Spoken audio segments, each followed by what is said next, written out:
जब तक मेरे पास कोई अच्छा ऑफर नहीं आएगा मैं कैसे जाके टीवी पे तो नहीं कहूंगा कि मुझसे काम ले। फिल्मी जो माहौल था वो तकरीबन खत्म हो गया। अब वो टीवी वाले कर रहे हैं, मैं तो खुश होता हूँ कि चलिए कोशिश तो कर रहे हैं। एक आम आदमी अब फिल्म देखना वो अफोर्ड नहीं कर सकता। मेरी कोई खास मसरूफियात नहीं है। ज्यादातर बैठ के मैं अपना, अगर घर पे होता हूँ तो ज्यादातर बैठ के मैं टीवी पे न्यूज देख रहा होता हूँ या स्पोर्ट्स देख रहा होता हूँ। जब लोग बुलाते हैं कहीं ऐसी महफिल मैं जाता हूँ, क्यों नहीं जाता हूँ। मैं कौन सा कोई आसमान से उतरा हूँ कि मैं नहीं जाऊंगा। अरे अब इस तरह की बारिशें तो हमने भी नहीं देखी कभी। मुझे खुद इस बात का बहुत दुख है मुझे, क्योंकि मैं यहीं से गया था। यही से गया तो मैं कराची से, और ये वो कराची नहीं है जिसको मैं छोड़ के गया। मैं तो खुद गया हूँ और मुझसे अब वो स्टूडियोज जहाँ हमने सारी जिंदगी काम किया मुझसे खुद नहीं पहचाने जाते कि वही स्टूडियोज है। मैंने खुद अपनी बहुत सी फिल्में जब स्टूडियोज में रिलीज से पहले देखी तो मैंने समझा ये तो नहीं चलेंगी, वो चल गई। ऐसी वैसी चली कि आज तक मुझे जैसे दिल लगी। इस मुल्क में टैलेंट की कोई कमी नहीं है। सही है। मैं टीवी पे जब देखता हूँ जिन बच्चों को, जिन लड़कों लड़कियों को काम करते हुए, तो मैं देखता हूँ कि कितना टैलेंट मौजूद है, लेकिन इस टैलेंट को मजीद आगे बढ़ाने वाला माहौल नहीं है हमारे पास। कैसा फील किया था आपने उस वक्त जब पहली बार खुद को स्क्रीन पर देखा? एक तो वो पहली बार मैंने फिल्म देखी और स्टूडियो में उसका प्रेस शो हुआ। अच्छा। तो मैं पीछे बैठा हुआ था। मुझे अब तक याद है जब वो फिल्म खत्म होने को आ रही थी तो मैं पीछे से उठा और अपने कमरे में जाके चादर ओढ़ के सो गया। मैंने कहा मुझे क्या जरूरत थी इस पर काम करने की। अवाम की दुआएं हैं जो हम अब तक याद भी वो रखते हैं, मिलते भी है और चाहते भी है, देखना भी चाहते। अस्सलाम वालेकुम जी। मेरे साथ जो शख्सियत मौजूद हैं उनकी तारीफ़ करना ऐसे ही है जैसे सूरज को चिराग दिखाया जाए।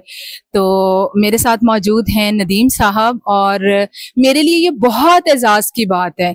मेरी 21 साला सहाफ़त में मैंने चंद एक ऐसे इंटरव्यूज़ किए हैं जिन पर मुझे फ़ख्र है और इस इंटरव्यू के लिए भी मैं यही कहूँगी कि मुझे ख़ुद पर फ़ख्र है कि मेरे साथ बैठे हैं फिल्म स्टार नदीम साहब जो कि बहुत बड़े आर्टिस्ट हैं। छोटा मुंह बड़ी बात होगी, मैं इनका तारुफ क्या करवाऊं। मैं सीधा इनसे बात करती हूँ। अस्सलाम वालेकुम सर। वालेकुम अस्सलाम। सर कैसे हैं आप? अल्लाह का शुक्र है, दुआ है आप लोगों की। सर सबसे पहले तो मैं आपका शुक्रिया अदा करना चाहूंगी कि आपने मुझे वक्त दिया। नहीं, तो शुक्रिया की क्या बात है, आपका काम है, आप इंटरव्यू ले रही और हमने तो सारी जिंदगी इंटरव्यूज ही दिए हैं लोगों को, तो इसमें कोई बात नहीं। Most welcome. Thank you so much sir. अच्छा सर ये बताइएगा कि यकीनन आपने सारी ज़िंदगी बहुत काम किया और बेहतरीन काम किया है, लेकिन आपके जो मदाह हैं वो आपको अब भी देखना चाहते हैं, लेकिन आप उनको नज़र नहीं आते, आप उनको तरसाते हैं।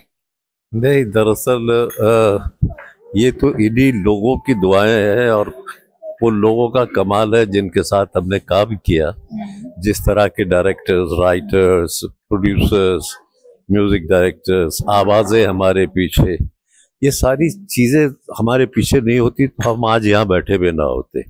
एक बहुत बड़ा कंट्रीब्यूशन उन सबका है, उसमें हमने भी थोड़ी बहुत मेहनत की जिसकी फिर अल्लाह ने इज्जत रखी, लोगों को पसंद आया लोग, और ये बाकी लोगों की दुआएं हैं। अब मैं समझता हूँ कि ये अवाम की दुआएं हैं जो हम अब तक याद भी वो रखते हैं, मिलते भी है और चाहते भी है, देखना भी चाहते। ये बस अल्लाह का करम और दुआ है लोगों की। बहुत कम ऐसे आर्टिस्ट हैं जिनको आज की जो नस्ल है, आज के जो यंगस्टर्स हैं वो पहचानते हैं, जानते हैं। नदीम साहब आप उनमें से एक हैं। ये बताइए कि हमें आप स्क्रीन पर कब नजर आएंगे? गो कि आपकी मेरा ख्याल है 1-2 फिल्में नूर साहब की आपने कर रखी हैं, ठीक है, तो छोटी स्क्रीन पर कब नजर आ रहे हैं, बड़ी स्क्रीन पर कब नजर आ रहे हैं? बड़ी स्क्रीन पर, छोटी स्क्रीन पर तो फिलहाल मेरा अभी कोई ऐसा प्रोग्राम नहीं है। अच्छा। अब वही सैयद नूर साहब की जो 2 फिल्में हैं मेरी। अच्छा। और वो मुझे जाके ख़त्म कर दिए, मौसम की वजह से डिले हो गया है। अब जब मौसम ज़रा इंशाल्लाह सही हो जाएगा तो फिर मुझे लाहौर जाना है वो ख़त्म करने के लिए। अच्छा, एक तो मेरी जन्नत और एक और अपना ललकारा सिंह लाहौर, ये 2 फिल्में उनकी है। और नूर साहब माशाल्लाह अच्छे ज़हीन डायरेक्टर है, बना रहे। मुझे उम्मीद है कि फिल्में भी लोगों को पसंद आएगी इंशाल्लाह। तो अभी बस थोड़ा सा पर काम भी थोड़ा रह गया उसमें। सही है कि आपने कहा कि टीवी पे आने का इरादा नहीं, सर इसकी क्या वजह है? आपको स्क्रिप्ट पसंद नहीं आते? नहीं, वजह की बात नहीं है। जब तक मेरे पास कोई अच्छा ऑफर नहीं आएगा मैं कैसे जाके टीवी पे तो नहीं कहूंगा कि मुझसे काम ले। बिल्कुल सही। हाँ, तो कोई अच्छी अगर सीरीज अच्छा उसमें रोल होगा तो फिर मैं सोच सकता हूँ कि आया ये मेरे लिए सही भी है या नहीं है। इस तरह तो सिर्फ काम की खातिर तो मैं नहीं चला जाऊंगा कहीं भी। टीवी अपनी जगह एक अब बहुत बड़ा इदारा है, फिल्म अपनी जगह है, लेकिन टीवी और फिल्म के मजाज में मैं आपको बताऊं कि बहुत जमीन और आसमान का फर्क है। बहुत। वो इस तरह है कि एक बात आप 2.5 से 3 घंटे में कर रहे हैं, सही, और उधर दूसरी तरफ एक बात आप 25 से 30 घंटों में कर रहे हैं। सही। तो उसके लिए उसकी परफॉर्मेंस और है, फिल्म की परफॉर्मेंस और है। सही है। अगर मैं टीवी वाली परफॉर्मेंस फिल्म में करूँ तो फिल्म ड्रैक हो जाएगी। सही है। अगर फिल्म की परफॉर्मेंस में टीवी पे करूँ तो वो इतना जल्दी खत्म होगा कि एपिसोड लगेगा अभी शुरू खत्म हो गया। दोनों के मिजाज में, टेम्पो में, बेकिंग में, हर लिहाज से फर्क है। उनकी डिमांड्स और है, फिल्म के डिमांड्स और है। आपने अभी जो बात की है, इस बात से मुझे एक बात याद आई है कि बहुत सारे लोगों को ना गिला रहता है कि जो कुछ अरसे में फिल्में बनी हैं, पिछले कुछ अरसे में, उसमें टीवी का रंग नजर आता है। ऐसा लगता है कि बड़ी स्क्रीन पर कोई ड्रामा चल रहा है। इसकी मेन रीजन क्या देखते हैं? दरअसल शायद इसकी वजह ये भी है कि अब जो फिल्म इंडस्ट्री के जो लोग थे, जिन लोगों ने इस इंडस्ट्री को खड़ा किया, जिन लोगों ने फिल्में दी व्यूअर्स को देखने के लिए, अब वो तो रहे नहीं है। अब जो भी आ रहे हैं वो टीवी की तरफ से आ रहे हैं। ठीक है। वही बना रहे हैं, वही। कम से कम मुझे इस बात की खुशी है कि बना तो रहे, चाहे वो कुछ भी लग रहा हो लोगों को, लेकिन बन रहे लोगों कोशिश कर रहे हैं, इसलिए कि फिल्म इंडस्ट्री के साथ जो कुछ हुआ वो आप लोगों के सामने। अब इंडस्ट्री में ना वो लोग रहे, ना वो इंडस्ट्री रही, ना वो स्टूडियोज रहे। स्टूडियोज तो टूट के कमर्शियल एरियाज बन गए हैं, क्या क्या बन गए हैं। तो वो जो फिल्मी जो माहौल था वो तकरीबन खत्म हो गया। अब वो टीवी वाले कर रहे हैं, मैं तो खुश होता हूँ कि चले कोशिश तो कर रहे हैं, क्योंकि हमारे मुल्क में टैलेंट की कोई कमी नहीं है, बहुत टैलेंट है। उसको इस्तेमाल करने वालों की कमी है, और उसके लिए वो जो फैसिलिटीज जो प्रोवाइड कर रहा है उसकी कमी है। हमारे पास आज तक कोई एकेडमी नहीं है कि ताकि कोई लोग वहाँ से सीखे करे। अब जो भी आता है अपने उस मेहनत से आके टीवी पे करके वहाँ से फिर वो आके फिर चाहते कि हम फिल्म भी बनाए, तो बना तो रहे हैं। मतलब हाँ, चाहे उनमें आपको टीवी का रंग नजर आ रहा हो कुछ, लेकिन मुझे खुशी इस बात की है कि लोग बना रहे। अच्छा सर, ये बताइएगा फिल्म इंडस्ट्री के असबाब, इस पे बात तो बड़ी होती है कि फिल्म इंडस्ट्री इस वजह से तबाह हो गई, फिल्मी सनत पे जवाल इस वजह से आ गया। आप सीनियर एक्टर हैं, आप क्या समझते हैं कि क्या असबाब हैं? देखिए, सबसे बड़ा जो मेजर रीजन है, आपका मुल्क 2 टुकड़े हुआ। सही। इसकी वजह से एक बहुत बड़ी मार्केट आपकी निकल गई। सही। ईस्ट पाकिस्तान बांग्लादेश बन गया। सही। वो मार्केट तो आपके पास रही थी। अब पाकिस्तान में जो भी है वो उसके बाद स्टूडियो टूटने शुरू हो गए, और लोग अगर फिल्म बनाए भी तो कहाँ चलाए। सही। अभी भी बनाना चाहते हैं लोग, लेकिन चलाएंगे कहाँ? सिनेमा हॉल्स ही नहीं है। और एक और बहुत बड़ा रीजन है इंडस्ट्री को आगे नहीं बढ़ा रहा है, वो मैं हुकूमत से भी रिक्वेस्ट करके कई दफे मैंने लोगों से कहा कि इस मुल्क में एक एकेडमी बनाइए, और दूसरा ये जो फिल्म की टिकट्स इतनी महंगी है, एक आम आदमी अब फिल्म देखना वो अफोर्ड नहीं कर सकता।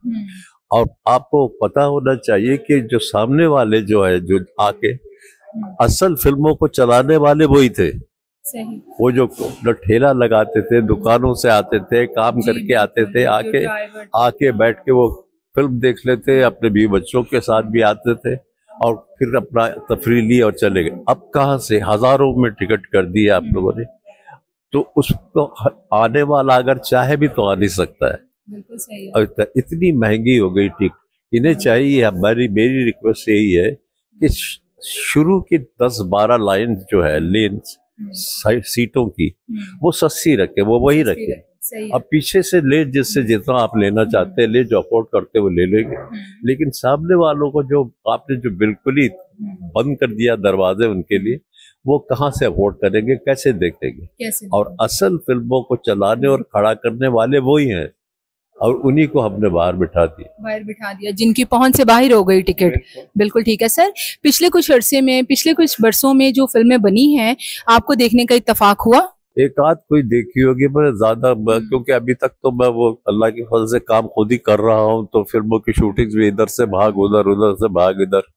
अभी भी 2 फिल्में मेरी बाकी है, तो वो कभी कभी वो टीवी पे कुछ झलक मैं देख लेता हूँ, जो उसके ट्रेलर्स वगैरह आते हैं, तो मुझे खुशी होती है कि चले लोग कोशिश कर रहे हैं।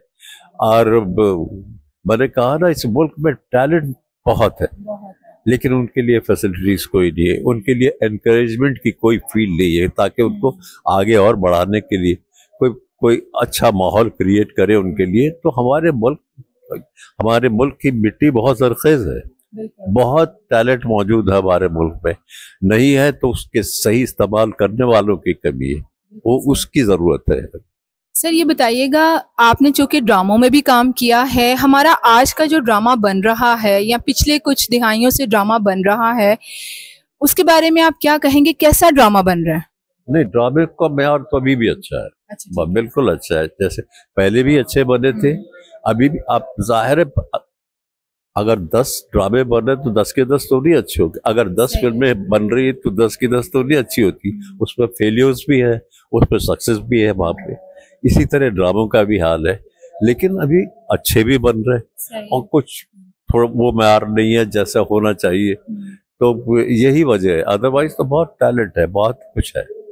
आजकल आपकी मसरूफियात क्या हैं? मेरी कोई खास मसरूफियात नहीं है, ज्यादातर बैठ के मैं अपना, अगर घर पे होता हूँ तो ज्यादातर बैठ के मैं टीवी पे न्यूज देख रहा होता हूँ या स्पोर्ट्स देख रहा होता हूँ, और फिर शूटिंग होती है तो मुझे एक शहर से दूसरे शहर भागना पड़ता है, तो मैं जाता रहे, कभी लाहौर, कभी इधर, कभी उधर, तो यही है, और कोई खास। सर आप तो किसी किस्म की किसी गैदरिंग में नजर नहीं आते, किसी इवेंट में नजर नहीं आते, आप क्या तन्हाई पसंद हो गए हैं? नहीं, जब लोग बुलाते हैं कहीं ऐसी महफिल, मैं जाता हूँ, क्यों नहीं जाता हूँ? मैं कौन सा कोई आसमान से उतरा हूँ कि मैं नहीं जाऊंगा? मैं जाता हूँ, मिलता हूँ। अभी भी फंक्शन जो होते हैं, अभी पिछले दिनों एक बहुत बड़ा फंक्शन कराची में हुआ था, और बहुत हम गए थे, मैं भी गया, मेरी वाइफ भी गई, सब गए। अच्छा सर, मैं कराची में अभी आई हूँ, तो मैंने देखा बारिश हुई, इतना पानी खड़ा है और बुरा हाल है। सर क्या कहेंगे? मैं तो ये कहूंगा कि आप लाहौर से लेकर आई है, अभी उससे पहले नहीं था क्योंकि आपके यहाँ जो बारिश जो मैं देख रहा हूँ टीवी पे, यहाँ तो अब शुरू हुई है। ये तो मुझे लगता है आप अपनी खास पैकिंग करवा के साथ लेकर आई। सर जैसे मैं यहाँ उतरी, बारिश शुरू हो गई, 4 दिन से मैं यहाँ बैठी हूँ, कहीं निकल नहीं सकी मैं। हाँ, जाहिर है, इस तरह की बारिशें तो हमने भी नहीं देखी कभी कराची में, मैंने कभी इस तरह की ऐसी बारिशें, वैसे ना सिर्फ कराची, ना सिर्फ पाकिस्तान, सारी दुनिया का मौसम चेंज हुआ है। आप देखें, कहीं आग लग रही तो कहीं जलजले आ रहे हैं, कहीं बारिशें हो रही तो नदी नाले, लोगों के घर बह रहे, लोग बेघर हो रहे, लोगों के मतलब कितनी जानें चली गई हैं इनमें। तो अब दुनिया का मौसम चेंज हो गया है, और उसके लिए हम पूरी तरह तैयार नहीं है। हमें अपने तैयार करना चाहिए, अपने आप को प्रोटेक्ट करना चाहिए, उन लोगों को प्रोटेक्ट करना चाहिए जिनके घर बह गए हैं, जिनके बाप। अब क्या किया जा सकता है? आपको पहले इन तमाम चीजों के लिए आपको ऐसा माहौल क्रिएट करना चाहिए कि लोग सेफ रह सके, अच्छे रह सके, वरना सारी। और आपको मैं बताऊं कि सारी दुनिया में मौसम चेंज हुआ है, हमारे यहाँ नहीं हुआ है। ये ओजोन लेयर को छेड़ के एटॉमिक रिसर्च रिसर्च रिसर्च, उसकी वजह से जो ओजोन लेंस जो वेदर को कंट्रोल करती है, उसको हमने छेड़ के बिगाड़ दिया।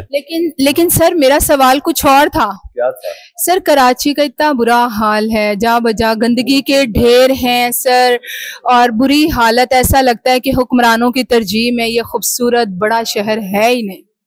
मुझे खुद इस बात का बहुत दुख है, मुझे, क्योंकि मैं यहीं से गया था, यही से गया तो मैं कराची से, और ये वो कराची नहीं है जिसको मैं छोड़ के गया था। मैं जब देखता हूँ, मुझे याद है कि हम स्कूल कॉलेज जब जाया करते थे तो सुबह पानी से सड़कें धुला करती थी, ट्रक्स आते थे। अब मैंने देखा है कि सड़कें ही धुल गई है। मैं जब शहर की तरफ जाता हूँ तो मुझे इतना दुख होता है कि ये कराची है, कराची क्या था और अब क्या हो गया है। अफसोस होता है मुझे, कराची को वो वैसा नहीं रखा जैसा हमें मिला था, बल्कि हमें उसको और आगे ले जाना चाहिए। ये बताइएगा कि आपने बहुत काम किया, और लाहौर में भी जब आप थे, एवरन्यू स्टूडियो, बारी स्टूडियो, शबाब स्टूडियो, इसकी रौनकें इतनी ज्यादा थी कि एक वक्त में कई कई फिल्मों की शूटिंग्स हो रही होती थी, हर फनकार बिजी नजर आता था। सर ये बताइएगा, आज वो स्टूडियोज वीरान पड़े हुए हैं, देखें जाकर। जाहिर है, मैं तो खुद गया हूँ, और मुझसे अब वो स्टूडियोज जहाँ हमने सारी जिंदगी काम किया, मुझसे खुद नहीं पहचाने जाते कि ये वही स्टूडियोज है। सारे स्टूडियोज तो गोडाउन बन गए हैं, कमर्शियल एरियाज बन गए हैं। वो मैं बता रहा हूँ ना कि वो माहौल ही नहीं रहा है। तो लोग अगर बनाना भी चाहे तो कहाँ जाके बनाएंगे? टैलेंट तो बहुत है, यही तो मैं कह रहा हूँ कि टैलेंट बहुत है, उनके लिए मौके खत्म हो गए थे। अफसोस तो सर होता होगा हालत देखकर स्टूडियोज की। इतना दुख होता है स्टूडियोज को देख के कि ये वही स्टूडियोज है जहाँ कैसी कैसी फिल्में उन स्टूडियो से निकली हैं, एक से बढ़ के एक फिल्में इन स्टूडियोज। अब सिर्फ अगर कोई स्टूडियो रह गया है तो एवेन्यू स्टूडियो रह गया, जो अभी बेहतर हाल में, बाकी तो कोई ना होने के बराबर हो गया। अच्छा सर, आपने बहुत काम किया, हर तरह के कैरेक्टर्स किए। सर कोई ऐसा कैरेक्टर जो आपको लगा हो कि आपको आज तक नहीं मिला, या होता है ना कि कोई ख्वाहिश होती है आर्टिस्ट की अपनी भी कि मैं इस किस्म का काम कर पाता, सर कोई ऐसी भूख रह गई हो? नहीं, अल्लाह का शुक्र है, हर तरह के किरदार तो मिले मुझे, और मैंने कोशिश भी किया है। बस कभी कहीं अच्छा भी काम हुआ होगा मेरा, कहीं बुरा भी हुआ होगा। बहरहाल ऐसी मुझे कोई नहीं कि खास कोई ऐसा किरदार हो, ये हो। मैं कहता हूँ कि चाहे जैसा भी किरदार हो वो अच्छी तरह अदा हो और उसको पेश अच्छी तरह किया जाए, तभी उसका सही इफेक्ट आता है। अच्छा सर, देखिए बॉलीवुड में जैसे अमिताभ बच्चन हैं और भी बहुत सारे आर्टिस्ट हैं, उनके लिए स्पेशली रोल्स लिखे जाते हैं, बल्कि फिल्में बनाई जाती हैं, ठीक है, उनको कास्ट करने के लिए उनके किरदार लिखे जाती हैं, कहानियां बुनी जाती हैं। अफसोस का मुकाम है कि हमारे पास आप जैसे लेजेंड फनकार हैं, ज़ेबा जी हैं, तो इनके लिए कोई खास किस्म के रोल नहीं लिखे जाते। क्या कहेंगे आप सर? है नहीं, वो माहौल ही नहीं, तो किसके लिए लिखेंगे? अगर लिखेंगे भी तो बनाएगा कौन? बनाने वाले नहीं है ना। देखिए, ये काम सिर्फ लिखने वालों का नहीं है, सही है। उस लिखाई को स्क्रीन पे ढालने वालों का भी बहुत काम है। तो अब वो लोग ही नहीं रहे, वो माहौल ही नहीं रहा, वो स्टूडियोज नहीं रहे, वो काम करने वाले, वो टेक्नीशियंस नहीं रहे, वो क्या करेंगे? लोग कहाँ जाएंगे? सही है सर। आपके साथ शाहिद, आप भी बहुत खूबसूरत हीरो थे हैं माशाल्लाह, शाहिद भी थे, वहीद मुराद भी थे, मोहम्मद अली साहब भी थे, और भी हीरोज थे सर। इन सब की फिल्में लग रही होती थी क्योंकि सबके पास ही काम था, सब मसरूफ थे। तो सर किन आर्टिस्टों से कभी ऐसा फील होता था, अच्छा है मेरी फिल्म भी आ रही, वहीद की भी आ रही है या शाहिद की भी आ रही, कभी ऐसे सोचा था आपने, मतलब दिल में आता था कभी? नहीं नहीं नहीं, नहीं। सब अपनी अपनी जगह, हर कोई यही कोशिश करता है कि मैं अच्छा काम करूं, फिल्में अच्छी बने। इसमें यह आपस में एक अच्छा काम करने का जज्बा होना चाहिए, जेलसीज नहीं होनी चाहिए। सही है। आप काम तो सब कर रहे हैं, कभी कोई अच्छी फिल्म, बाज दफे हम सोचते कि बहुत अच्छी फिल्म है, वो नहीं चलती, वो लोगों को नहीं, अब उसकी क्या वजह है वो समझ में नहीं आता। फिल्म एक ऐसा एक मीडिया है जिसपे आप ये कह नहीं सकते कि ये बड़ी हिट होगी और ये होगी। बाज दफे बहुत सी फिल्में मेरी अपनी भी ऐसी है कि मैंने खुद अपनी बहुत सी फिल्में जब स्टूडियोज में रिलीज से पहले देखी तो मैंने समझा ये तो नहीं चलेंगी, वो चल गई। ऐसी वैसी चली कि आज तक मुझे जैसे दिल लगी जब हमने देखा तो मैंने रोबिन साहब साथ थे, शबनम भी बैठी हुई थी, स्टूडियो में उसका शो हो रहा था। तो शायद मेरी समझ में नहीं आई वो फिल्म, या क्या हुआ। तो मैंने कहा भाई ये तो फिल्म लगने वाली है, कहीं हमें बाहर जाना चाहिए, बहुत अंडे पड़ेंगे। लेकिन वो फिल्म आज तक मुझे लोग कहते हैं, मेरे ख्याल से मैं सही जज नहीं कर पाया वो। या तो उसका रीजन वाहिद ये भी हो सकता है कि जो एंड में आके वो फिल्म जो ट्रेजिक हो गई है उसने लोगों को पकड़ लिया। बिल्कुल सही है बेबी। वाकई सर, ये फिल्म ड्रामा एक ऐसी चीज है उसके बारे में कहा ही नहीं जा सकता। कौन सा प्रोजेक्ट कोई नहीं कह सकते हम। बाज दफे सोचते हैं हमने हो ये हमारी फिल्म चलेगी, वो नहीं चलती। और बाज दफे हम सोचते हो क्या ये फिल्म ने क्यों किया, वो चल जाती। तो इसमें इसका कोई वो नहीं है फॉर्मूला। हाँ सही है सर। जब कभी आपकी कोई फिल्म नहीं चलती थी तब क्या फीलिंग्स होती थी, जब फिल्म चलती थी तब क्या फीलिंग्स होती थी? देखिए दोनों चीजों से इंसान सीख सकता है। अच्छा। क्यों नहीं चली उससे भी सीख सकता है कि आपको समझ में, क्योंकि अब फिल्म जो मेरे अकेले का काम नहीं है, आपके अकेले का काम, पूरी टीम का काम है। तो फिल्म अगर अच्छी बनती है तो इसमें मेरा ही क्रेडिट नहीं है, सारी टीम का क्रेडिट है। और अगर खुदा न खास्ता फिल्म नहीं चलती, बुरी बनती है, तो उसमें सारी टीम इन्वॉल्व है। जब तक पूरी टीम एक अच्छा प्रोडक्ट नहीं देगी फिल्म अच्छी नहीं लगेगी। बिल्कुल ठीक है। फर्ज करें आप कोई फिल्म बनाते हैं अभी, ठीक है, हमारे पास बहुत सारे हीरोज हैं सर, किसको आप हीरो लेंगे और किसको हीरोइन लेंगे? अभी बस सोचा ही नहीं तो मैं किसको हीरो लूं या किसको हीरोइन लूं। अच्छा ये बताएं, आजकल के जो आर्टिस्ट काम कर रहे हैं, वाकफियत तो आपको नामों से तो होगी अगर आपने उनके पूरे ड्रामे फिल्में नहीं देखे। मैं तो यही तो मैं कह रहा था आपसे कि इस मुल्क में टैलेंट की कोई कमी नहीं है। सही है। मैं टीवी पे जब देखता हूँ जिन बच्चों को, जिन लड़कों लड़कियों को काम करते हुए, तो मैं देखता हूँ कि कितना टैलेंट मौजूद है, लेकिन इस टैलेंट को मजीद आगे बढ़ाने वाला माहौल नहीं है हमारे पास, उनको सपोर्ट करने वाला जो फील्ड चाहिए वो नहीं है, कोई एकेडमी हमारे पास नहीं है। वो अपनी मेहनत से जो कुछ भी कर रहे वो करे, ये भी बड़ी बात जी, बड़ी बात है। कौन से आर्टिस्टों की, आज के आर्टिस्टों की एक्टिंग जो है वो आपको बहुत पसंद है? कौन से? मैंने कहा कौन से आज के आर्टिस्ट ऐसे कौन से हैं जिनकी आपको एक्टिंग बहुत पसंद है? नहीं मतलब भी तो कई लोग हैं अभी, कई, अब सारे नाम तो मैं एक का नाम लेके दूसरे का नाम लूं बुरा लगे। तो सारे लोग कोशिश करते हैं कि हम अच्छा काम करें, वो चाहे बड़ा हो आर्टिस्ट या छोटा हो, हर एक के दिल में यही ख्वाहिश होती है कि मैं अच्छा काम करूं, और कर रहे होते हैं, मैं देख रहा होता हूँ। मैं इसीलिए कह रहा हूँ कि हमारा मुल्क की मिट्टी बहुत जरखेज है, यहाँ बहुत टैलेंट है। आप हमारे इतने सीनियर फनकार हैं, उस सारे दौर को आपने देखा हुआ है, जिया हुआ है उस दौर को। सर आप हमें कुछ बताएं कि कैसा फील किया था आपने उस वक्त जब पहली बार खुद को स्क्रीन पर देखा? एक तो वो पहली बार मैंने फिल्म देखी, अव्वल तो मैं उस फिल्म में था ही नहीं। अच्छा। कोई और अजीम साहब हीरो थे उसके। अच्छा। उस फिल्म के लिए मैंने एक गाना गाया, कहा तुमको ढूंढ रही है, वो मैंने अजीम साहब के लिए गाया था। मैं उस फिल्म में ना हीरो था ना मैं सिंगर था। अब इस तरह से भी वो फिल्म बनी। अब जब मुझे एहतशाम साहब ने कहा, जिन्होंने मुझे फिल्म में इंट्रोड्यूस किया, कि फिल्म, मैंने कहा सर मैं तो कभी मैंने काम किया ही नहीं है, तो मैं तो नहीं कर सकता, मुझे ये गाने का थोड़ा बहुत शौक है, तो मैं ठीक है मैं गा लेता हूँ। तो कहने लगी तुम करो, मैं तुम चल लेता हूँ।